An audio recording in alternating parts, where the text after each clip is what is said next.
watching UNO with Dr. Ambrish Saxena. The government is presenting the Citizenship Amendment Bill in Lok Sabha today, and the government is bent upon getting this bill passed in the current session of Parliament only. This is despite the fact that large-scale protests are happening in the entire Northeast on this issue. Now, let us look into what this Citizenship Amendment Bill is. This bill acknowledges that all such refugees who have come from Bangladesh, Pakistan and Afghanistan to India, they are to be given the Indian citizenship. But then there is a provision that people belonging to Hindu religion or Sikhism or Buddhism, Jainism, Parsi and the Christianity, only they will be granted the citizenship. Muslims have not been included in this list. Why? The argument of the government is that it is only for those minorities which are being persecuted in our neighboring countries. And the argument further is that since Muslims are not being persecuted, and in all these three countries, they are the Islamic countries and Muslims are in majority, so there is no point in giving them citizenship if they are coming to India, and they are to be treated in that case as the illegal migrants. But while giving all these arguments, the government misses 2 points. One, Bangladesh is not an Islamic country. If we refer to Bangladesh Constitution of 1972 and one important judgment delivered by their Supreme Court in 2010, it is a secular country. Now, another important point is that not only these 6 religions which have been mentioned in the bill are being persecuted, there are other minorities also which are facing persecution in all these 3 countries. And here we can mention the Ahmadiyas, Shias and Hazaras. In Pakistan, Ahmadiyas are persecuted in a big way. They are not considered Muslims, they are not allowed to read Quran, they are also not allowed to go to the mosque to have their prayers. And when in 1984 the Pakistan's dictator General Zia-ul Haq banned Ahmadiyas, since that time more than 400 Ahmadiyas have been killed, and many Ahmadiyas have fled to Nepal, which is a Hindu majority country.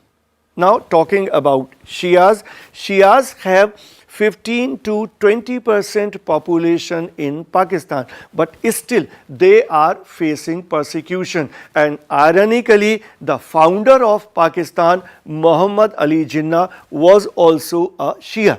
And if we look into the figures during 2001 and 2018, 5,000 Shias have been killed in Pakistan.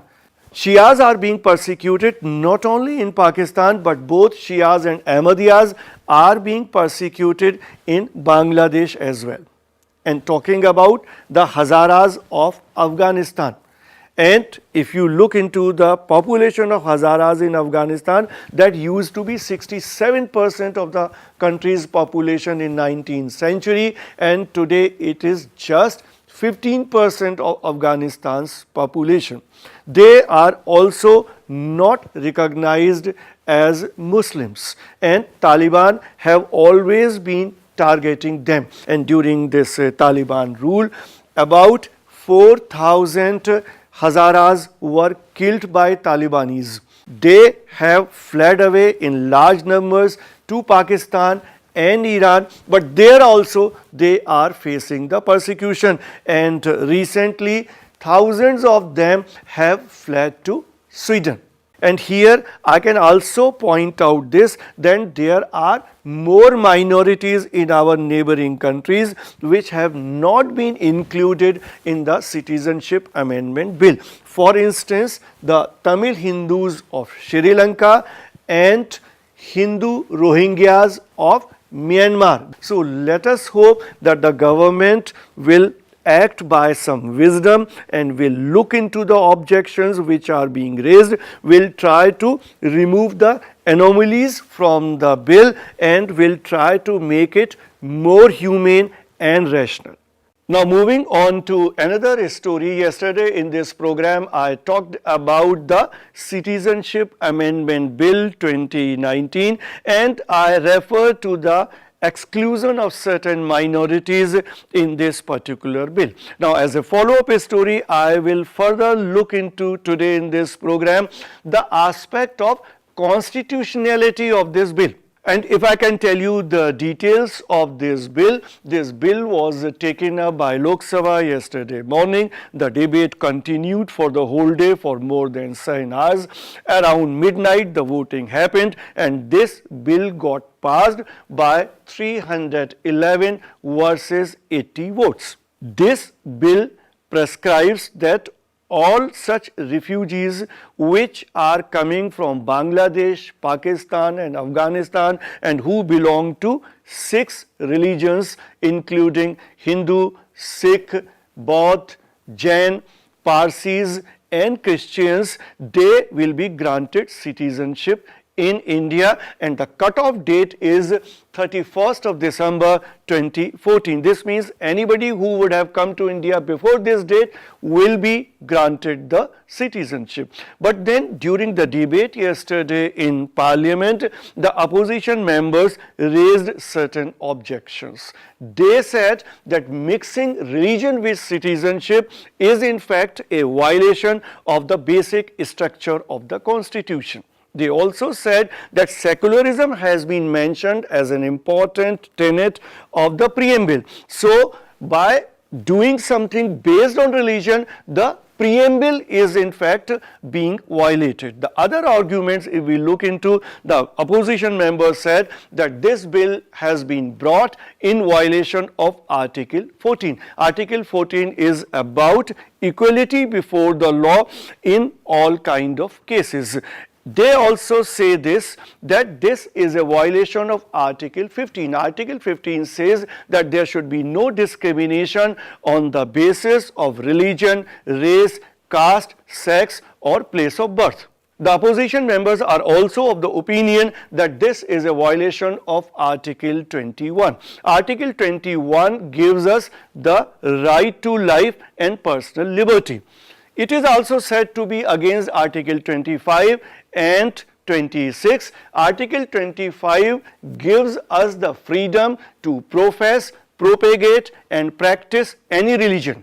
And Article 26 says that any religious institution can be managed by any citizen or by any group of citizens. The government says that there is nothing unconstitutional in this bill. The Home Minister said yesterday on the floor of the House that Article 14 does not forbid the reasonable classification as far as legislations are concerned. He also gave the example that in 1971 Bangladesh war, whosoever had come from Bangladesh, the Parliament had brought a legislation to grant citizenship to those people. The Home Minister also said that in other democratic countries of the world, these kind of reasonable classifications are done for the purpose of citizenship. He gave the example of the United States where the government had a policy with regard to granting the green card, that if anybody is making investment in the country or for research purposes or some other purposes, the citizenship can be granted. The Home Minister has also supported use of religion as a classifier. As we know that all these 3 countries, they are the Muslim majority country. So according to government, that if Muslims are in majority, so obviously no persecution of Muslims can happen. So that is how the government had justified this. And the final argument that has been made by the government, that under Article 11 of the Constitution, Parliament has the power to make legislation with regard to rules pertaining to citizenship. Now, after the passage of the bill in Lok Sabha yesterday, now Rajya Sabha is taking up this bill for debate, and we hope that many more aspects will be unfolded during the debate on this issue. Again, I have come with a follow-up story on Citizenship Amendment Bill.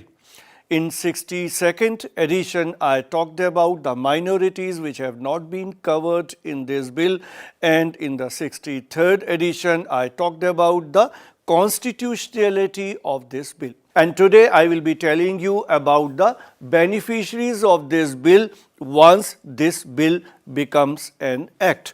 Now, to tell you the latest development first, both the houses of parliament have given a nod to this bill. On Monday, the Lok Sabha, the lower house, passed this bill by 311 versus 80 votes, and yesterday, the Wednesday, this was passed by the House of Elders, the Rajya Sabha, by 125 versus 105 votes.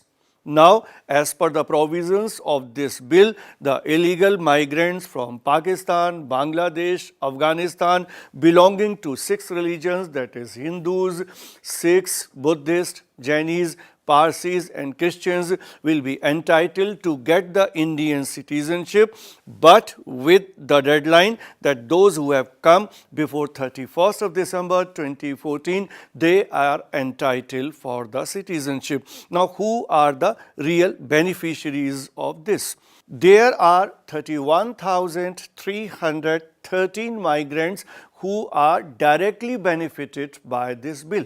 This number comprises 25,447 Hindus and 5,807 Sikhs. These Hindus have basically come from Pakistan and Bangladesh, and Sikhs have mainly come from Afghanistan following the unrest happened there and civil war happened post 1990. The other religious communities include 55 Christians, 2 Parsis and 2 Buddhists, and none from the Jain community. Then again, there are 5 lakh Hindu Bengalis who have been left out in the NRC process, that is National Register of the Citizens. That process has recently been completed in Assam. And if we take a clue from the statement given by the Finance Minister of Assam, that is Hemant Biswa Sarma, he has stated that we will complete the process of granting citizenship to these Hindu Bengalis before the assembly elections due in 2021. Now, the government has been talking about conducting NRC in the entire country. If this happens, then the identification of illegal migrants will also happen, and all those illegal migrants who belong to these 6 religions which I have already stated, they will be entitled for the citizenship of India. Now, who are the non-beneficiaries? All those Muslims who are similarly placed, but during the process they have been found illegal migrants, irrespective of the fact where they have been living, whether in Assam or in any other state of the northeast or in any other part of India, will not be entitled for citizenship. This means they have to be put in the detention centers. Now, if we give the example of Assam only, there are so many detention centers are being built, and the cost of a detention center which can house 3,000 people is coming at 46 crore rupees. And as per the estimate of the government, there will be a requirement of 200 detention centers for accommodating 6 to 7 lakh illegal migrants. So, if you look into the benefit and the cost relationship, then there seems no justification for the Citizenship Amendment Bill. Though, as far as policy making for national security issues or national integrity issues is concerned, no such criteria can apply. But definitely this can lead us to think and rethink the usefulness of Citizenship Amendment Bill.